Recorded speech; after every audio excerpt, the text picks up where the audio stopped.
Welcome back, YouTube. We are on day 3 of reading the DOJ report on UValde. We pick back up on page 89. Phase 3 is where we left off.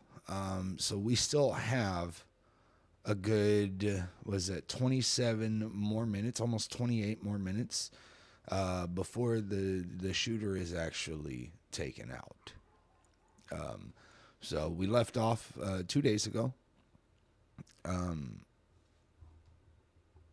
with this at 11:21 before as shots are being fired, right? And we have a child on the phone with 911 on the south side of the hallway.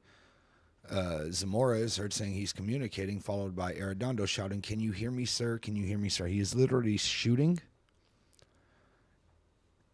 And they're calling him sir instead of running in there and doing what they're supposed to. So, with that being said, we continue on to phase 3. Let me see.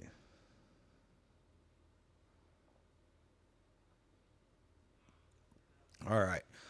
Phase 3 takes place between 12:22 a.m. and 12:49:58 p.m. I think that's a typo, honestly, because it would have been 12:22 p.m. as well. So there's a typo in this DOJ report. 12:22 p.m. West Building, South Side Hallway. UCISD PD Chief Arredondo calls for the windows to Classroom 109 to be broken out to start evacuation. Mind you, this was right after there were shots, and they still sat outside and didn't do anything. Radio traffic. Dispatch calls out over the radio. Student on the line just heard 3 shots fired. West Building inside classrooms 111 and 112. Communications 911. The child from 112 remains on the phone with 911. 12:23 West Building, North Side Hallway. The officers who approached classrooms 111 and 112 at 12:21 p.m. start inquiring about master keys and calling out the need for a master key. A Border Patrol agent tosses a set of keys to the BORTAC commander, who pauses and briefly discusses a plan to deploy CS gas, which is also known as tear gas, into the rooms through the exterior windows. The plan is eventually called off on account of the children in the classroom. The exact time when it is called off is unknown, which is, think about that for a second. Just think about that for a second. They called off the plan to throw tear gas in there because there's children. So they know that there's children in there. There's a child on the phone with 911. So they know that a kid is in there. The dispatch is telling them that there's kids in there. Mariano Pargas has already been informed that there were kids in there. They know that there are kids in there. 3, 4 shots go off, and they still sit there and not do a fucking thing. At the same time, West Building, South Side Hallway, officers hear faint cries coming from a nearby classroom, saying they hear children. It is not clear which classroom the cries are coming from. UCISD PD Chief Peter Arredondo resumes his attempt to communicate with the subject, who remains inside classrooms 111 and 112. So instead of shots have went off, and he's still trying to negotiate. He just shot 3 more rounds, 4 more rounds. And they're like, "Sir, please don't do this, sir. We don't want anybody hurt. Go the fuck in." Holy fuck.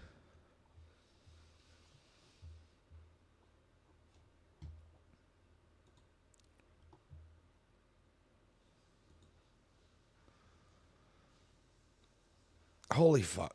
God damn it. Sorry. That shit, it pisses me the fuck off. Because there's so many times, there's so many places. We're not even fucking 6 minutes in, and already 6 minutes into the live. Also at the same time, West Building, South Entrance, evacuation of room 109 begins through the windows and is announced over the radio shortly after. Inside classrooms 111 and 112, the child from 112 remains on the phone with 911. 12:24 p.m. West Building, Northeast Hallway. Borstar and Border Patrol medics begin establishing a triage area outside the restrooms in the Northeast Hallway. A Borstar medic notes that the victims have been bleeding for a while, so be prepared. So even that medic, which they're a Border Patrol, so they're also an officer, knows and realizes that children are in there and still doesn't fucking go in. The BORTAC commander tests the set of the keys on the janitor's closet next to classrooms 112 and learns that they do not work. At the same time, West Building, Southside Hallway, an officer inside the hallway asks whether there are any children inside the classroom with the shooter, and Chief Arredondo acknowledges that there are. So, once again, it is known. Once again, it is known they don't do anything. Meanwhile, they're all out there sitting around, not doing a fucking thing, trying to talk to the guy instead of taking him out, you know. Inside classrooms 111 and 112, the child from 112 remains on the phone with 911.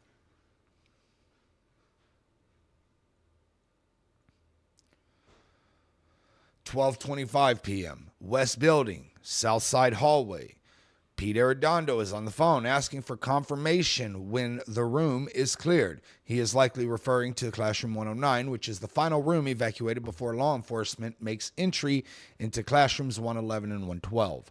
Uvalde County Precinct 1 Constable Johnny Field reports to officers in the hallway that the teacher shot in there, referring to adult victim 2, who has suffered a gunshot wound to the torso from one of the shooter's bullets.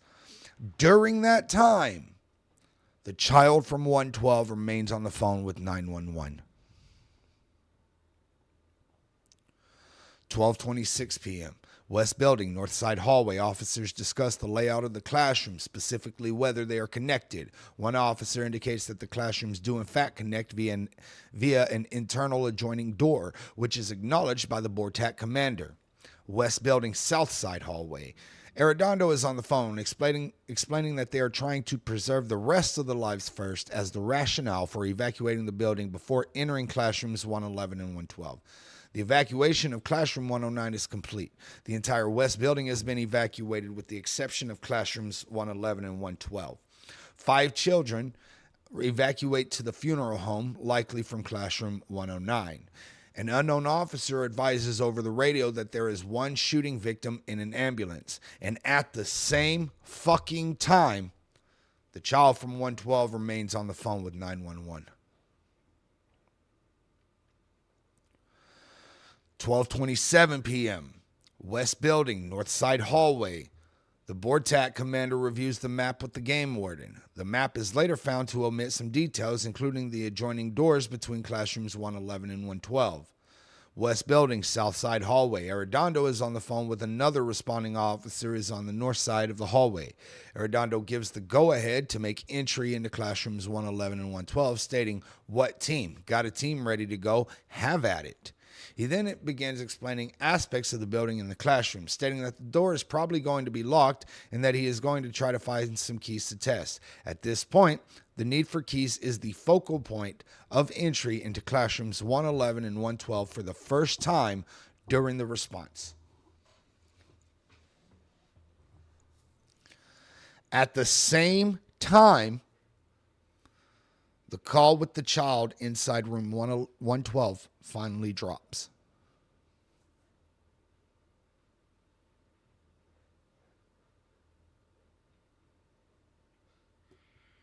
(12:27) is when it drops. Let's go back real quick.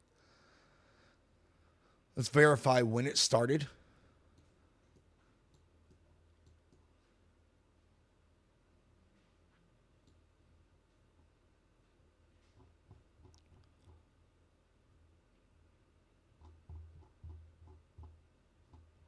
Let's see. 16 minutes. 16 minutes. Starts at 12:10 and it lasts 16 minutes. 16 minutes that child was on the phone with 911. 16 minutes, there are cops right on the other side of that fucking hallway not doing anything except for scratching their ass and looking for fucking keys because they were too terrified to go in. Because are you telling me that these are supposed to be UValde's bravest, UValde's finest, yada, yada, yada, and everything, when they didn't think, oh, the shooter got in, but he didn't have a fucking master key, so more than likely it's fucking unlocked.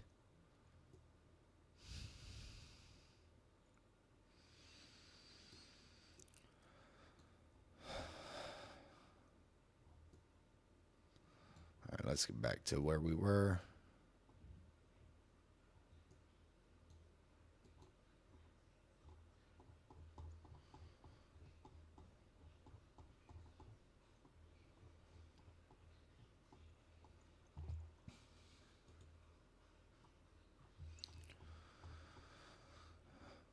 All right.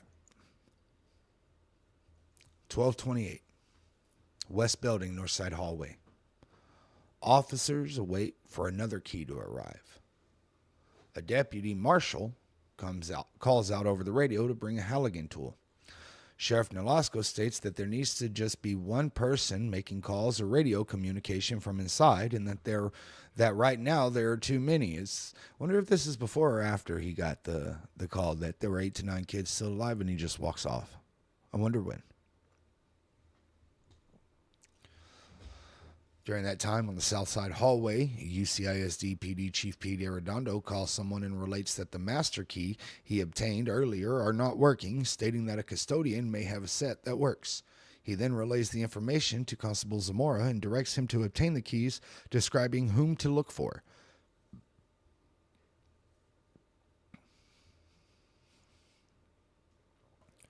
(1229) on the North Side hallway, the BORTAC commander discusses plans to use tear gas, stating that they just need breachers.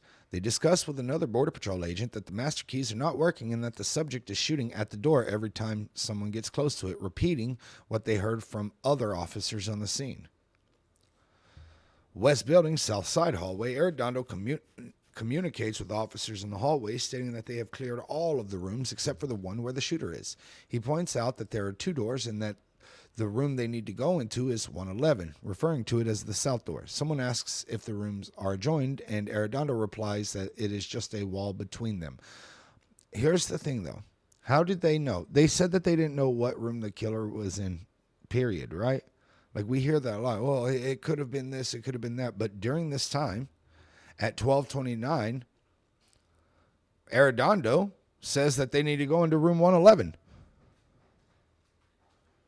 Also, I find it funny that they're like, oh, every time somebody gets close, they shoot at the door. I mean, that is technically correct because they only tried to get close once. The other times that he was shooting, they weren't near. They weren't close. On the West Building South entrance, Zamora speaks with the UCISD PD lieutenant, and both of them say that they have someone bring in the keys. 12:30 p.m., the West Building South entrance, a rifle-rated shield arrives at the south entrance with another USMS deputy. They bring the shield inside the building. 12:31, UCISD PD Chief Pete Arredondo is on the phone and relates to others around him that the entry team on the north side is getting breaching tools. Arredondo refers to the entry team as BORTAC. Although there are BORTAC members included, the entry team is composed of officers from multiple agencies. UPD Sergeant 3 comes up to Constable Zamora and says that the officers grouped up outside were talking about distracting the shooter by banging on the window to help the entry team. Constable Zamora comments, "Stand by." He goes in and conveys the idea to Pete Arredondo, who says with a phone to his ear that they are waiting on the breacher first. 12:32 p.m., West Building, North Side hallway, the BORTAC commander exits the hallway to retrieve a Halligan tool from their vehicle. The West Building, South Side hallway, Chief Arredondo is on the phone discussing with someone on the north side of the hallway the need for master keys and the possibility of using flashbangs, breaching through the window and utilizing a sniper. Excuse me.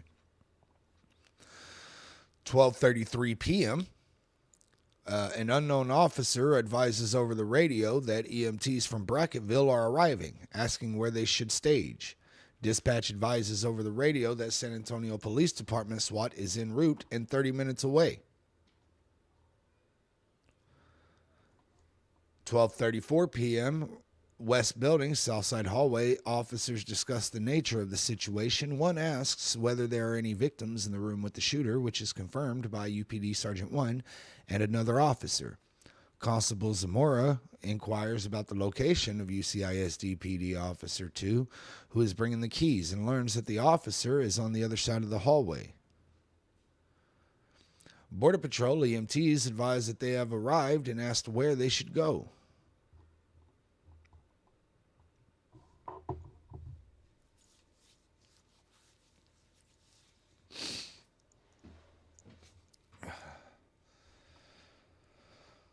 Give me 1 second, guys.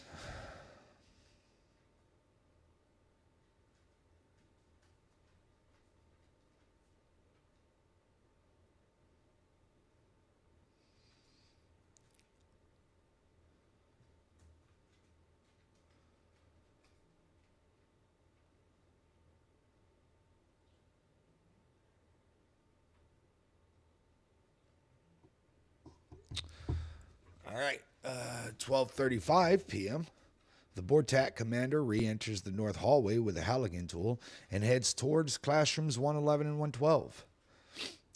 12:36 p.m., West Building, North Side Hallway. Texas Ranger 1 enters the hallway and hands a new set of keys to the BORTAC commander, who tests the keys on the janitor closet and then on rooms 131 and 132 and confirms they work as master keys on multiple doors.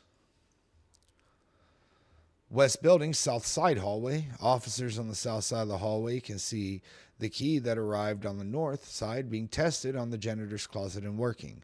One officer acknowledging this says, "Looks like they're about to breach."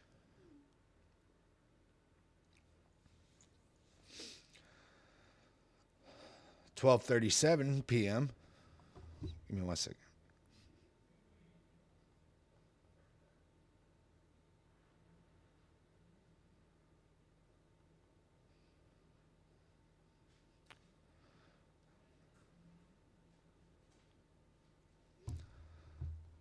12:37 at the West Building Northwest entrance, 2 additional BORTAC members arrive through the west entrance, one of whom is a sniper.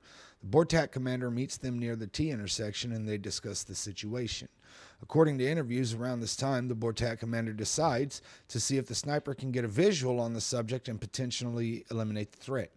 Additionally, a drone operated by a Texas DPS member is used to try to observe inside the classrooms. Neither of these efforts is successful.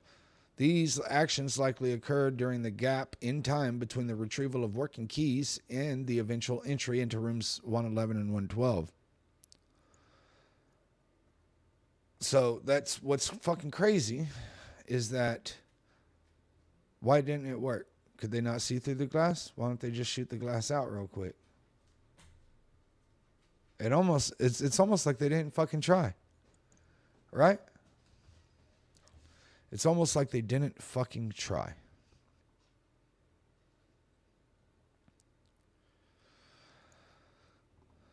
At the same time, 12:37, West Building, Southside Hallway.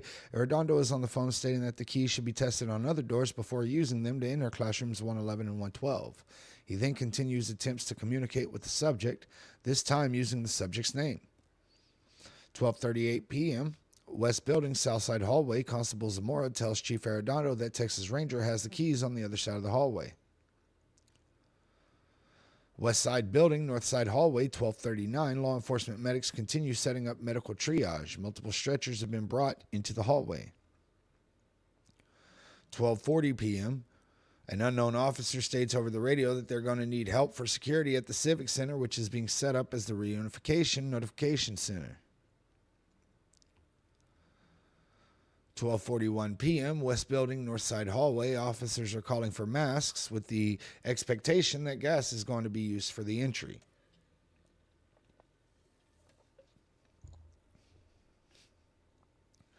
West Building, Southside Hallway. Chief Arredondo is on the phone asking if anyone is able to see through the windows. He says, "We do understand there are some injuries in there."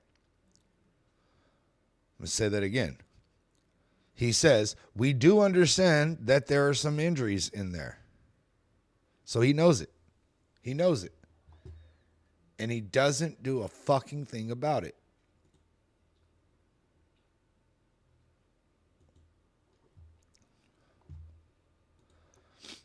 So we cleared off the rest of the building so we wouldn't have more than what's in there. So essentially just saying, fuck those kids. Constable Zamora obtains a phone number that he believes to be the subject's and dials it. The call does not go through. At 12:42 p.m., West Building, North Side Hallway, a Border Patrol medic directs another medic to go on the other side of the hallway in case victims need to be evacuated out of the south entry. At the south side hallway, Arredondo continues talking on the phone. During the conversation, he makes a statement about getting the door open and says, "We can't get the door open. You haven't fucking tried." He continues the phone conversation describing the building layout and where the shooter is. He then says that he is looking for a sniper and asks if they could get a sniper on the rooftop. Meanwhile, there is general confusion among officers on the south side about whether the other side is making entry and if the door is locked. The conversation continues for approximately 3 minutes.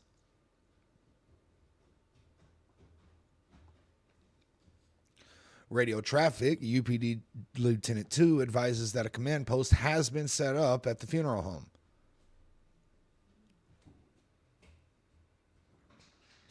So what, 6 minutes before the shooter's finally taken out? Like it took them 71 fucking minutes to set up a command post?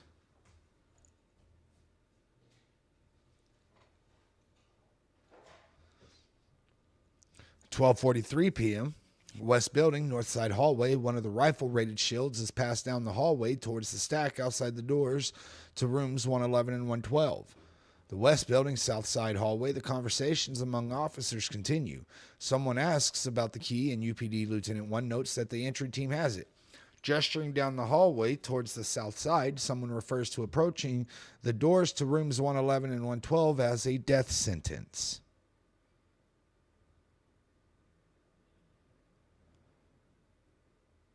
You're right. There was a death sentence. It was a death sentence to Uzziah.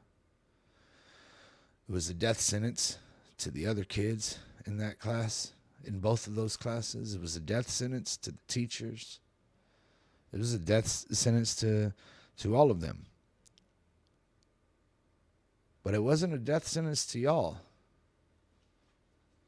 Guess y'all thought that y'all were just going to wait it out, tire him out.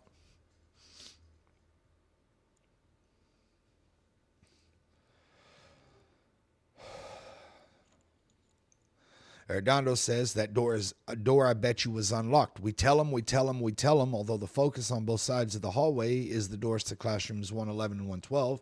It's not certain whether he is referring to interior or exterior doors in that moment. He was talking about the inside doors. And once again, he knows that they're unlocked. He knows it. He knows that they're unlocked.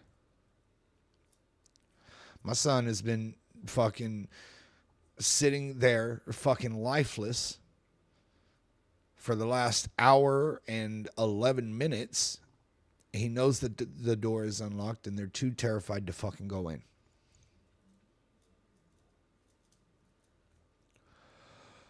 Unknown officers indicate that they cannot observe the classroom through what they describe as a tinted window.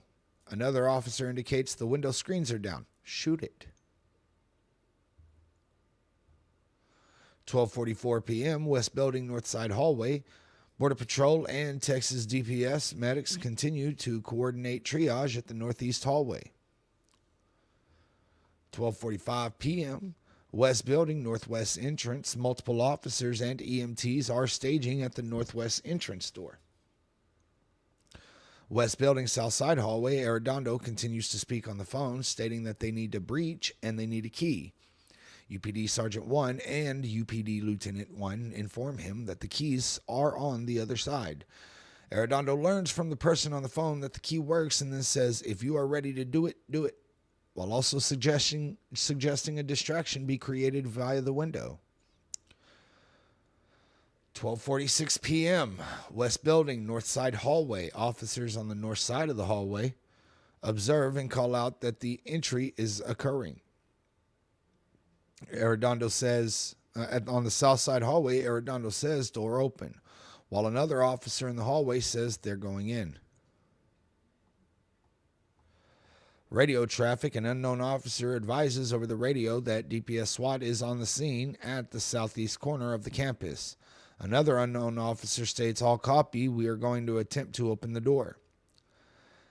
At 12:47 p.m., Border Patrol and DPS medics continue to prepare law enforcement around them for the triage that is about to occur. Outside classrooms 111 and 112, there is no definitive evidence as to the exact time the entry team opens the door to room 111. However, based on interviews with officers in the stack, there is a minute or more between when they open the door and enter the room and when they engage the subject. Based on the reactions of other officers in the hallway, we estimate that the time the door is open to sometime during the minute of 12:48 p.m. The entry team is composed of 3 BORTAC members, a BORSTAR member, and deputies from 2 local sheriff's departments, the UValde and Zavala counties.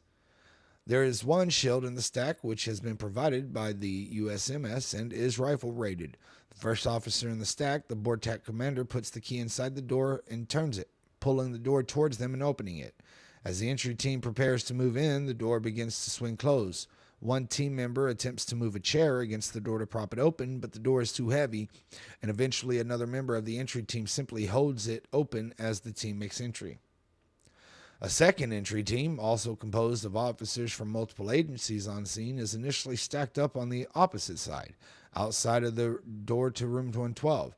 However, when the first stack enters, sees that there is a door joining the 2 classrooms and it is open like one big room, the second entry team is called off due to concerns over crossfire.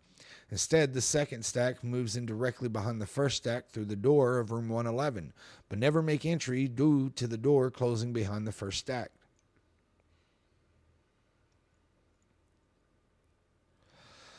West Building's south side hallway, Arredondo speaks on the phone, explaining that the door is open, but he does not know what is going on inside. Constable Zamora advises over the radio all units they're making entry. 12:48. In response to the confusion over the lack of activity after the entry team enters classrooms 111 and 112, Arredondo speculates that the subject could have escaped onto the roof. UPD Sergeant 1 advises over the radio for air units to keep an eye on the roof. What?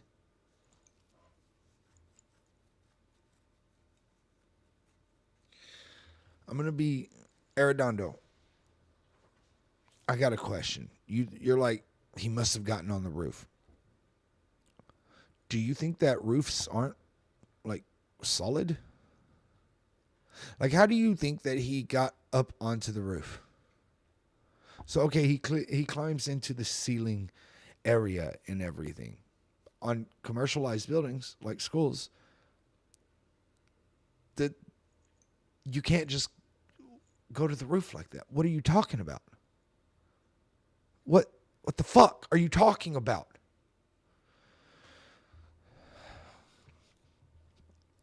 (12:59 p.m.) The subject emerges from the closet in classrooms 111 and engages the entry team with gunfire, striking a BORTAC member from the entry team. Officers on the entry team return fire. A BORTAC member receives a graze to their head and leg. We have just finished phase 3. Now we are about to go into phase 4.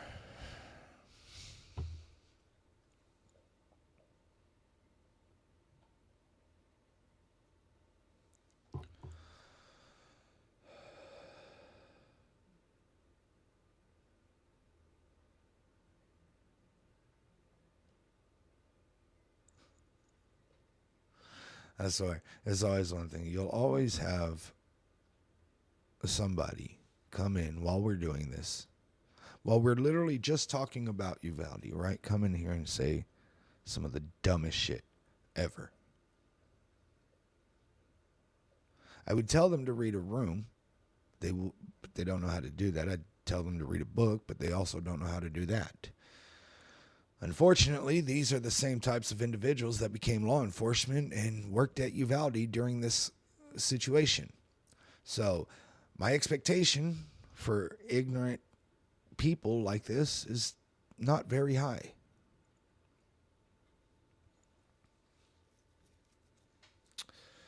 Phase 4 is from 12:50 to 1:15 p.m.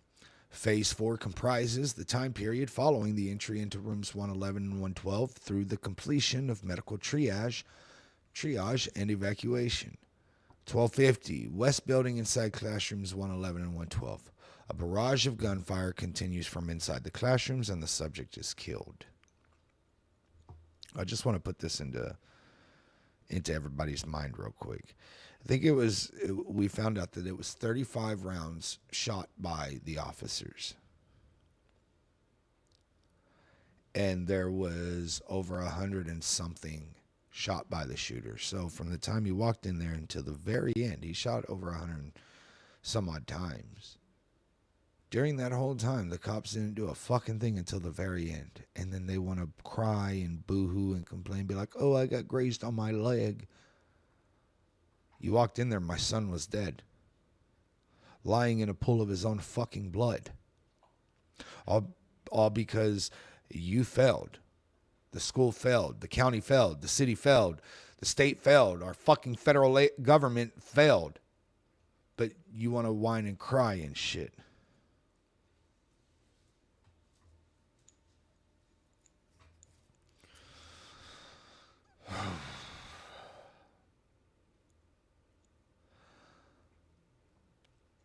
At the same time, on the West Building hallway outside classrooms 111 and 112, more than 20 officers are on both sides of the hallway. Many of them begin moving towards the doorway and some enter the rooms.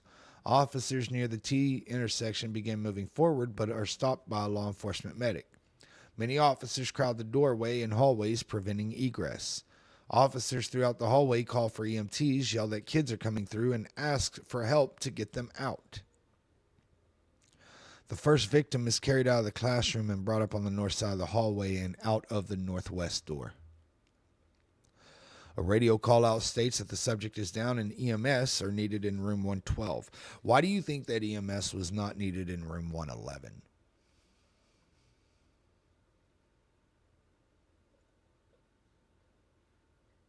Like, when you see that, when you read it,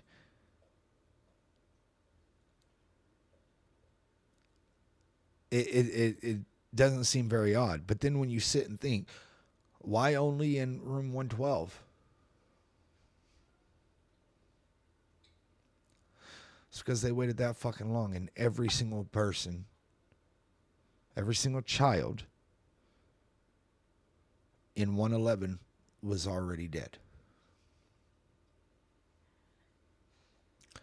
A UPD lieutenant calls out over the radio that a law enforcement vehicle is blocking the roadway and needs to be moved to clear the way. 12:51 p.m. One victim is carried out towards the south door.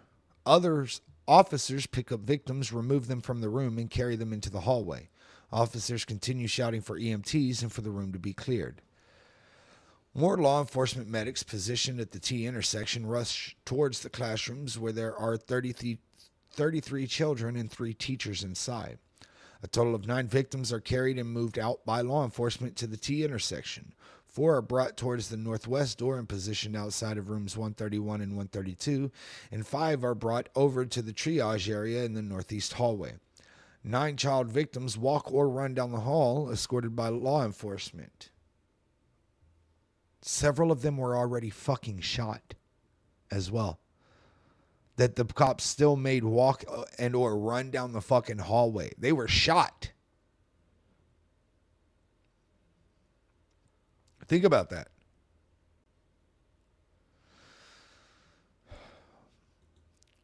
Two go down the northeast hallway and 7 exit through the northwest door. Some of these children are injured, including at least one with a gunshot wound. There was several of them with gunshot wounds. 12:52, as more officers continued to enter classrooms 111 and 112, a Texas DPS ranger states that everyone inside the room who is not a medic needs to clear out, as some officers began exiting in response. 4 more child victims are brought to the T intersection by law enforcement. 2 are positioned near the east hallway close to the intersection, and 2 are brought outside of classrooms 131 and 132. An unknown officer advises, remember, all the children need to go to the bus unless they are injured. Constable Zamora calls out for more EMTs over the radio. 12:53 p.m. A Borstar medic leaves rooms 112 and announces that all the victims remaining in that room are deceased. West Building, northwest entry, another victim is carried out through the northwest doorway. Zamora says over the radio to ensure that the perimeter is clear with no families. An unknown officer advises that EMS are approaching the southeast corner of the campus.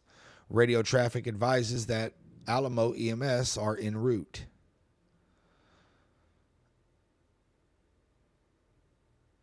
12:54 p.m., two deceased child victims are covered with a mylar blanket in the east hallway close to the T intersection.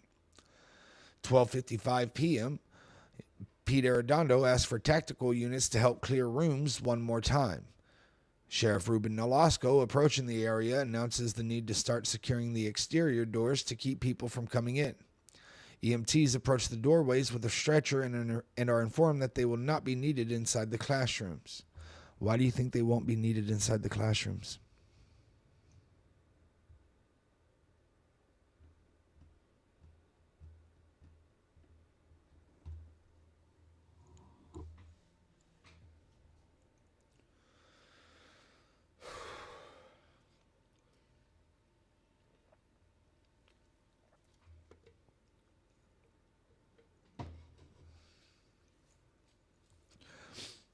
You don't need stretchers when all you need are body bags and toe tags. The West Building, northwest entry, a child victim is carried from the east hallway over the west side and out the northwest door. 12:56, Arredondo asks who has a master key, as some individuals in the hallway indicate that the BORTAC commander does. A UCISD PD officer tells Chief Arredondo that they have the master keys and hand them to a Border Patrol agent to conduct room clearings as requested by Chief Arredondo. Officers on scene use master keys to open and clear classrooms 105 and 106, which are directly across from classrooms 111 and 112. A child victim previously positioned in the northeast hallway is put on a stretcher and brought out the northwest door. Radio traffic advises that BORTAC will assist in double-checking rooms. An unknown officer states they can egress on Geraldine Street north of Perez. 12:57 p.m., the two deceased child victims near the T intersections are moved into classrooms 131 and 132.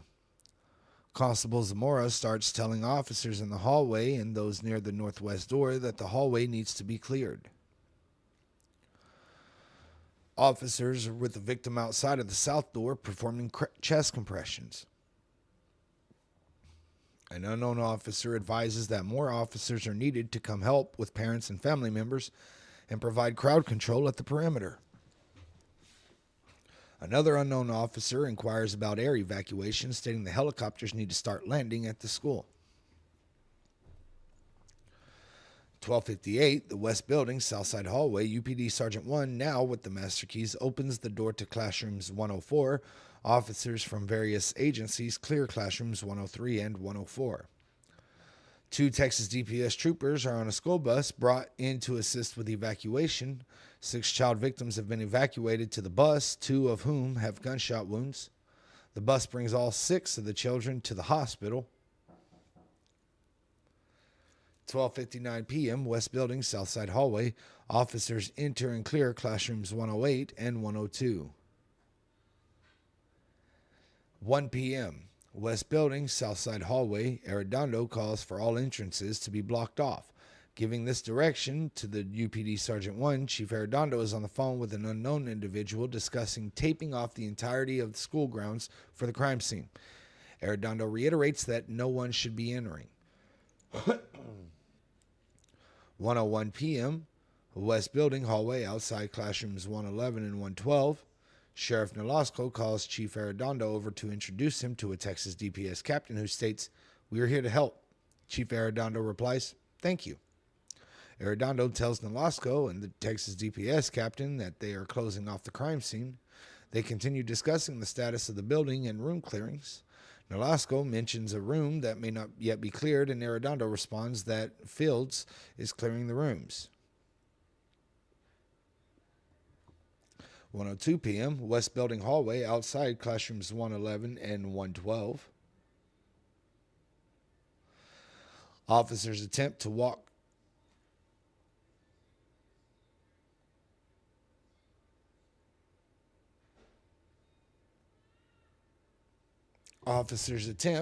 through fire doors from the north side of the hallway. Arredondo meets them at the fire doors and asks if they are done clearing the building. A DPS captain, speaking to an unknown officer on the other side of the fire doors, instructs the officer to start a crime scene log. Anybody come in, write their names down, but then insists that the officer should not let anybody in. So if somebody's going to come in, you write their name down, but don't let nobody come in. But if they do come in, write their name down. The 3 Texas Rangers are observed on scene at the T intersection. At the northwest entry door, an unknown officer states that the Rangers want the door closed and entry closed off. Arredondo introduces himself to one of the Rangers at the T intersection. UPD radio traffic indicates one is in custody, seemingly referring to the subject. This is followed up shortly after with the shooter male subject detained and in custody. We're going to go ahead and say that again real quick. UPD radio traffic indicates that one is in custody. This is followed up shortly after with the shooter male subject detained and in custody. Detained and in custody means that they're fucking alive. That makes no fucking sense. This is how fucking ignorant these cops are. Like, holy fuck. 1:03 p.m., apparently nothing fucking happens.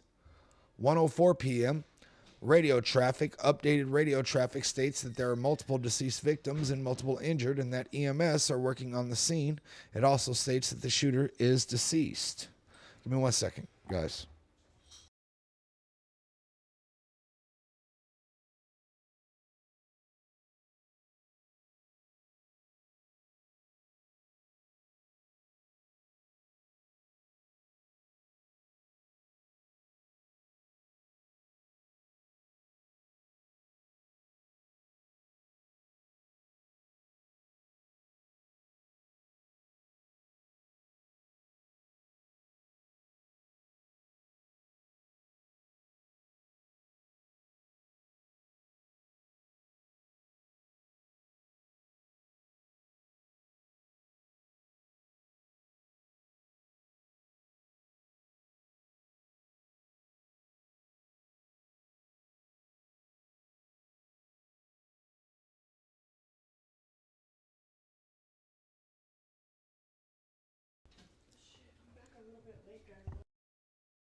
Okay, sorry about that.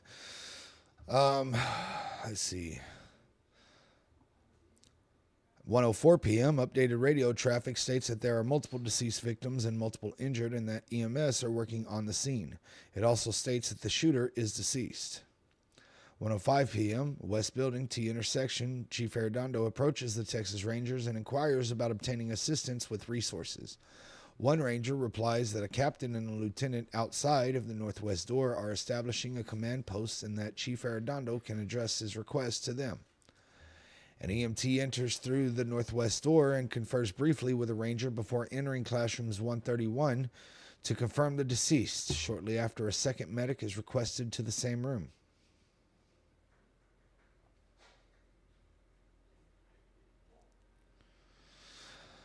At 1:06, an unknown officer calls out that multiple vehicles are blocking Geraldine and Grove Streets, which are needed for ingress and egress. At 1:07, a UPD Lieutenant 2 calls out for all agencies on scene to send a representative to the command post at the funeral home. An unknown officer requests BORTAC over the radio, asking that one of their vehicles be moved so the buses can get through. The BORTAC commander confirms that they will move their vehicles. At 1:08 p.m., EMTs are escorted through the fire doors to rooms 111 and 112 to confirm the deceased. 1:09, no reportable data. 1:10 p.m., Chief Arredondo confers with the UCISD PD lieutenant, the Texas DPS captain, and Sheriff Nolasco. They discuss the status of the crime scene, location of the command post, location of the reunification center, and the press conference.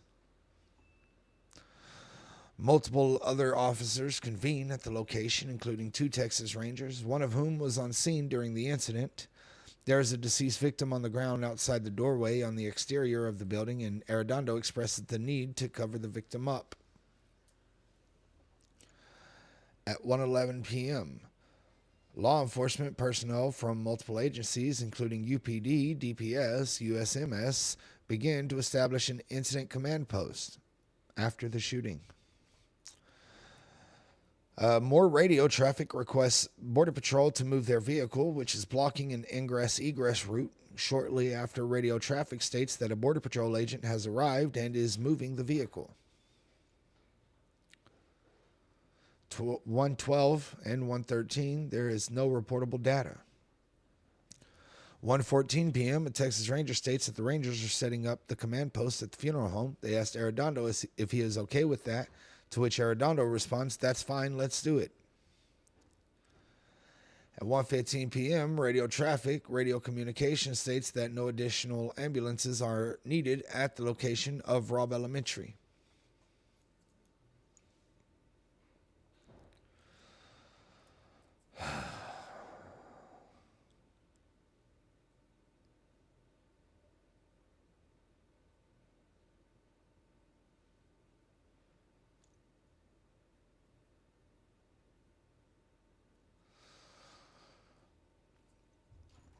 Sorry, guys. I'm trying to figure out whether the shit like really fucking gets to me, and so I'm trying to figure out right now if I want to continue reading Phase 5.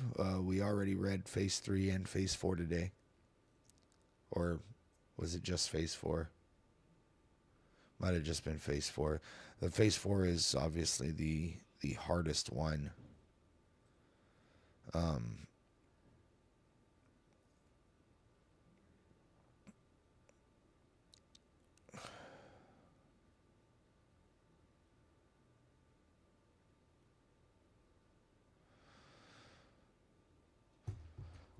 Okay. Fuck it. I just want to fucking push through it.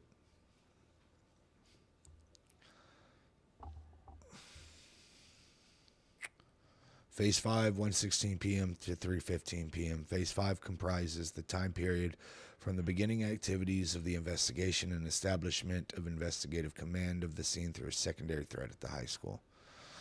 1:16 p.m. Radio traffic. An unknown officer asks where kids should be taken for reunification and is told to take them to the UValde High School rather than the Civic Center. 1:17 p.m., an unknown officer asks who is the lead for the investigation, referencing the vehicle at the ditch, which contains a weapon and ammunition. The officer is told by a UPD officer that the Texas Rangers will be leading the investigation. 1:18 p.m., no reportable data. 1:19, EMS units reports it has arrived on scene.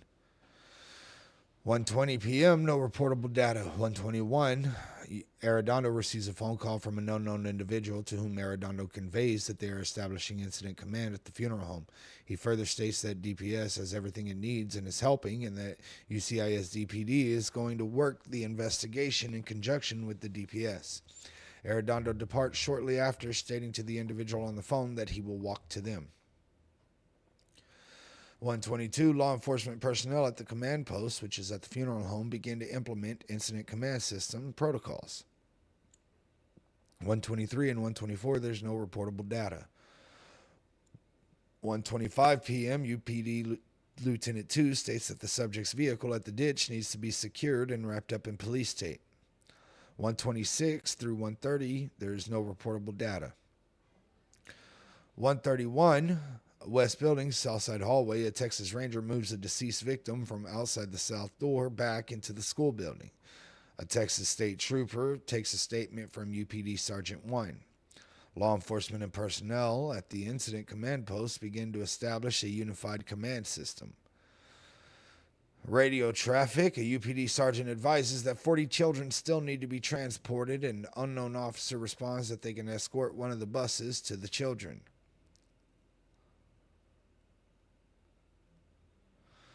"1:32 p.m. A UPD sergeant requests contact with UCISD advising they have a bus with 40 students who needs transportation. 1:33, Mariano Pargas requests that address on Diaz Street where the subject is believed to have been residing. UValde dispatch reports back with the address. 1:34 to 1:39 p.m. A UPD detective unit reports being at the location on Diaz Street. 1:40 to 1:45, no reportable data. 1:46, the FBI's evidence response team unit is reported to be en route. 1:47, no reportable data. 1:48, a UPD unit is on the scene at the residence of the subject's grandparents and reports it to be unoccupied. At 1:49 to 1:53, no reportable data. 1:54 p.m., UValde dispatch advises that buses containing Robb Elementary children are getting ready to depart and will head to the Civic Center. 1:55 to 1:59, no reportable data. 2 p.m. to 3:15 p.m. After 2 p.m., the crime scene investigation is underway, although there is no official time of record. At some time around 1 p.m., and after consultation with the Texas Rangers, the Uvalde County District Attorney determines that the investigation should be conducted solely by the Rangers and not in conjunction with any of the other local agencies, including UCISD PD. At 2:12, there are unconfirmed reports of a secondary threat at the Uvalde High School, which turns out to be false. Multiple agencies respond to the high school as it is locked down. The Civic Center is also locked down as a protective measure at around 2:25 p.m. Officers are stationed at all UCISD campuses at this time. At the high school, responding officers form a perimeter around the campus as managers, as parents, and family members begin to gather, many of whom are expressing concern and anger. By 3:15 p.m., schools begin to release kids upon realizing that the secondary threat has not surfaced. And that is the end of Chapter 1, which was minute by minute and the overall phases of it. The next thing that we'll be going into tomorrow will be Chapter 2, Tactics and Equipment. So we'll be, once again, live at 6:30 p.m. Central Standard Time to continue